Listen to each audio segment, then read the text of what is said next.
Lo que se acaba de poner de manifiesto en marzo pasado es la primera etapa del proceso de evaluación de impacto ambiental.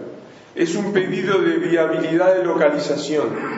Entonces, lo que está acá no es el estudio de impacto ambiental. No. Por lo tanto, no le podemos atacar, cuestionar como si fuera el estudio de impacto ambiental. Es un resumen de aspectos básicos donde la empresa le dice al Estado, bueno, yo voy a hacer tal emprendimiento y mi idea es ubicarlo en tal sitio dentro del país. Y el Estado tiene que decidir si ese sitio es adecuado o no es adecuado.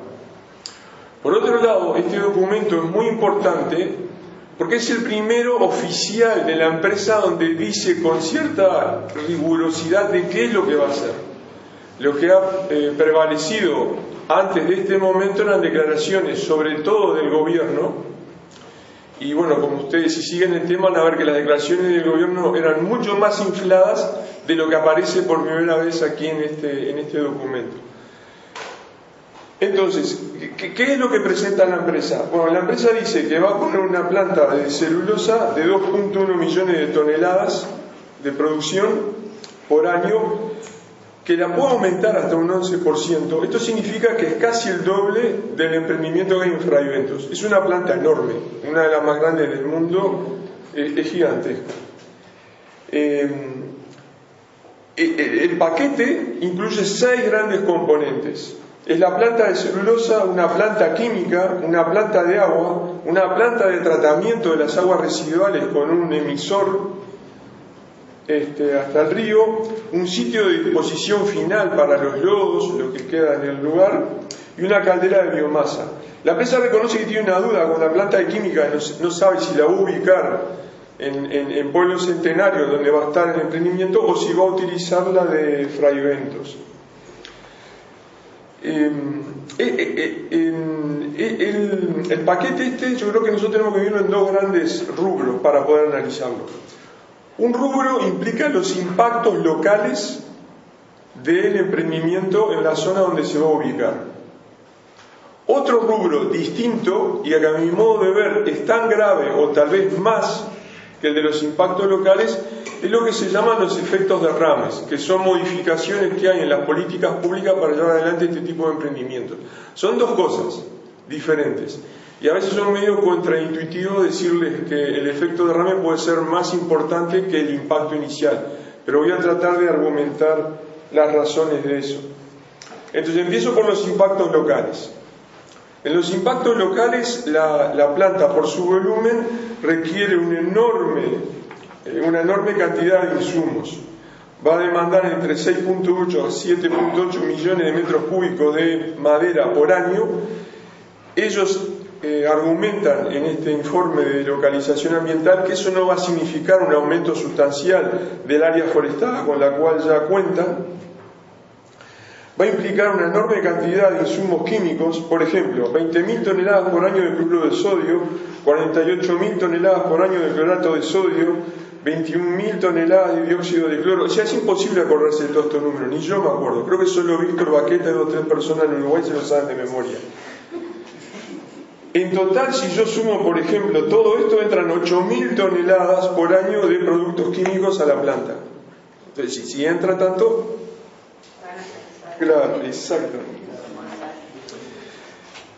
Las salidas, les conté brevemente las entradas, ahora les voy a contar las salidas de la planta.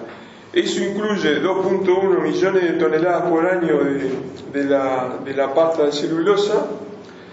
Incluye lodos. La planta va a producir lodos primarios y lodos secundarios. 30.000 toneladas por año de los primarios y 38.000 toneladas por año de los secundarios.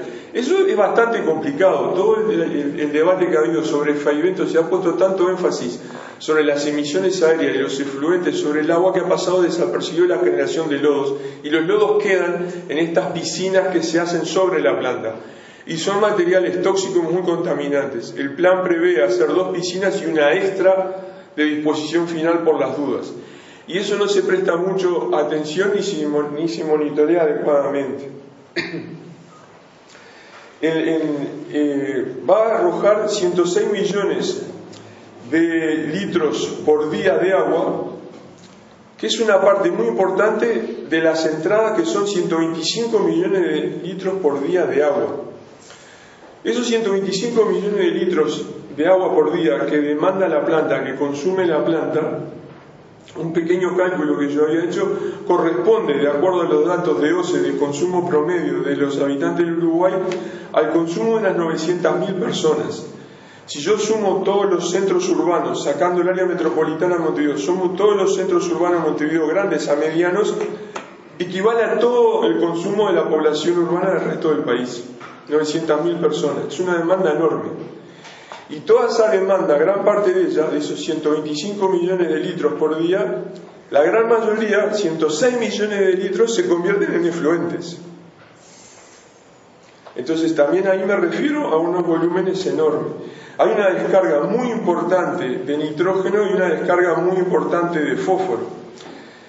La descarga de fósforo prende muchas luces rojas y amarillas por una razón, también referida a los impactos locales, es que es un aporte muy importante. Víctor hizo otro cálculo que ha publicado recientemente. Dice, por los cálculos de él, equivale a los efluentes que produce una ciudad de 230.000 habitantes.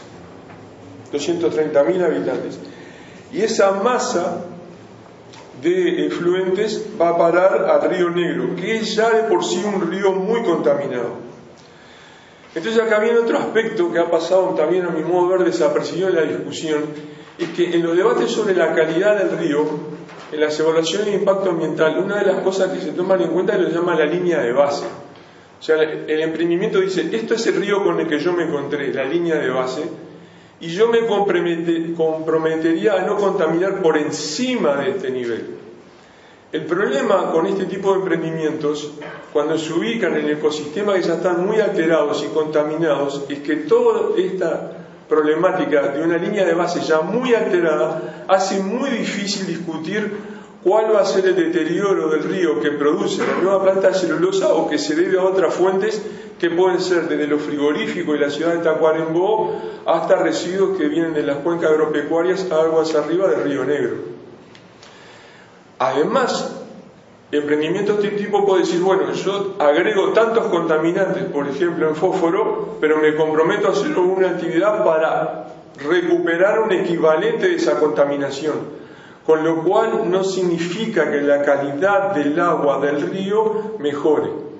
Y finalmente tenemos un problema muy serio, que son los vaivenes de caudales en el Río Negro. Por lo tanto, en un momento de caudal bajo, en verano, con calor y con todo ese fósforo, el nitrógeno de la planta y lo que viene de otro lado, eso es una sopa, es un caldo que va a generar unos enormes riesgos y presiones ambientales sobre el río. Enormes. Enormes. Sigo con los impactos. Otra demanda extraña, otra particularidad extraña de todo esto, es que el gobierno, en el convenio que firmó con UPM y que ellos autodenominan contrato, aseguran de que van a proveer del flujo mínimo necesario a UPM sin necesidad de que la empresa haga compensación alguna por ello. Esa es otra incógnita también, ¿qué va a pasar en los periodos de sequía, de estiaje, de bajo volumen dentro del río? ¿Cómo se va a relacionar el consumo que necesita la planta con el volumen que haya en el lago de la represa? ¿Qué va a pasar cuando hay poca agua y se generen todas estas descargas, etcétera? Tengo que reconocer también, para ser justo, que la empresa hace dos cosas interesantes. Vamos a ver si se concreta. Primero, ella dice que va a utilizar la mejor tecnología disponible. Eso puede mejorar algunas de estas condiciones de desempeño ambiental, pero además se autoimpone límites de emisión de descarga propios que están por debajo de los límites de emisión de efluentes que tiene la normativa en Uruguay. Entonces, eso lo va a hacer con el fósforo. El fósforo, los límites de descarga están en los 5 microgramos por litro y la empresa dice que va a emitir hasta 2 y se compromete a no superar ese nivel el 10% el 10% periodo de tiempo en el año. Hay que ver si lo logra hacer. Otro impacto tiene que ver con el territorial. que este voy a ir más rápido porque lo ha mencionado Astrid. Una cuestión muy importante es que claramente los impactos que genera la planta no pueden estar restringidos a la cuenca. Ustedes no pueden separar el impacto en Durazno con lo que pasa en Ecuador. Entonces el instrumento básico, que eran estas evaluaciones ambientales estratégicas, tiene un nombre horrible a mi modo de ver, porque se tendría que llamar evaluaciones regionales que involucran a varios departamentos, o evaluaciones sectoriales, por ejemplo para toda la cadena forestal. En la práctica desaparecen de la normativa Uruguay, por lo que le decía Astrid, en el 2015 con la actual administración, en la ley de presupuesto las anulan. No está más esa exigencia. Por lo tanto la empresa puede decir, bueno, yo estoy dentro de la norma y no me obligan a participar, a conocer, y el Estado además no se obliga a sí mismo, y sacan esa posibilidad de exigencia a las intendencias municipales. Paso ahora a los efectos de derrame. Los efectos de derrame son modificaciones que hay en las políticas públicas para llevar adelante este tipo de emprendimiento. Es un problema generalizado en América Latina. Entre ellos yo les voy a mencionar solo algunos. Hay un primer efecto de derrame que tiene que ver con los traspasos económicos que significa este tipo de gestión ambiental. El daño ambiental tiene un costo, alguien lo va a pagar más tarde o más temprano, un costo económico. No tenemos estudios de eso. Entonces también me pongo a hacer cuentas. No sé si están bien o están mal, pero bueno. Entonces yo me puse a pensar, ¿qué sucede si UPM tuviera que pagar la tasa de saneamiento municipal que me cobran a mí? Entonces me hice el cálculo. Lo primero que descubrí es que no entiendo qué me cobran la Intendencia de Montevideo. Porque miren que gasté 2 mañanas en tratar de descifrar qué cobra y me van a contestar de la división jurídica a ver cómo hacen el cálculo. Pero aparentemente, de acuerdo al consumo de mi casa, yo tengo que pagar 26 pesos por metro cúbico. Por lo tanto, eso si lo aplico a UPM y tengo en consideración que hay una exoneración del 50% del pago de la tasa municipal de saneamiento para los grandes arrojadores de efluentes, eso significa de que UPM va a arrojar más o menos esos 106.000 metros cúbicos por día, lo llevo al año, lo multiplico por los 26 pesos por metro cúbico y le deduzco el 50% de descuento que hace la Intendencia de Montevideo, y en números redondos eso da $1,5 millones por mes. No, por mes. Entonces yo no pretendo que si el cálculo es exacto o no es exacto. Lo que quiero decirles es que alguien tiene que estar haciendo los cálculos de transferencias de costos. Alguien tiene que estar haciendo esos cálculos de transferencias de costos. No es nuestra competencia hacer los cálculos. Para eso tendría que haber unidades especializadas en el Ministerio del Ambiente o en la Oficina de Planeamiento y Presupuesto o en la Universidad de la República.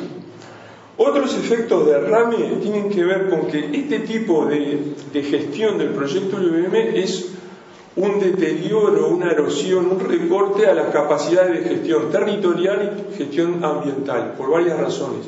Una primera razón es que supuestamente la DINAMA tendría que evaluar si es correcta o correcta la implantación de este emprendimiento en ese sitio. Pero ¿cómo lo va a evaluar la DINAMA? Yo me pongo en el lugar de funcionario de la DINAMA cuando el presidente, el director de la OPP y el ministro ya han firmado todo lo que podían haber firmado dando el visto bueno a esta inversión. Por lo tanto, hay una presión evidente y hay un constreñimiento de la capacidad de evaluación independiente que tenga el Estado. Lo mismo ha sucedido con la gestión territorial. Estos recortes que se han hecho sobre las evaluaciones ambientales estratégicas es otro ejemplo de ello. Está claro que el mecanismo de este permiso de viabilidad de localización está funcionando mal, porque no tenemos capacidades para conocer en más detalle algunas otras consideraciones, y más que lo de la empresa me preocupa cómo lo va a evaluar la DINAMA, o sea, cómo la DINAMA y cuál es el papel de la DINOT en decir por qué aquí sí y aquí no, cuáles insumos va a tomar en cuenta, qué estudios de referencia tiene, cuáles otras proyecciones tiene, por ejemplo, de crecimiento del área forestal, el uso de las carreteras y así sucesivamente. Y finalmente, el último efecto derrame que hay es que claramente esto otra vez nos hace más subordinados y dependientes de estrategias de desarrollo que dependen de ofertas de inversión que vienen de afuera. No es que el país esté diseñando su propia estrategia de desarrollo y opte en un sentido o en otro.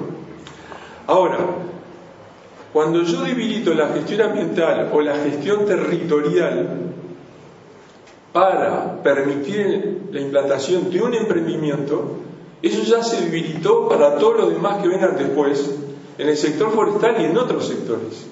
La política pública ya está debilitada, ya perdimos las exigencias de evaluación regional territorial, están perdidas. Por lo tanto, este efecto derrame no solo se debe a UPM, sino que genera a futuro condiciones aún más débiles para enfrentar otros proyectos de inversión. Muchas gracias.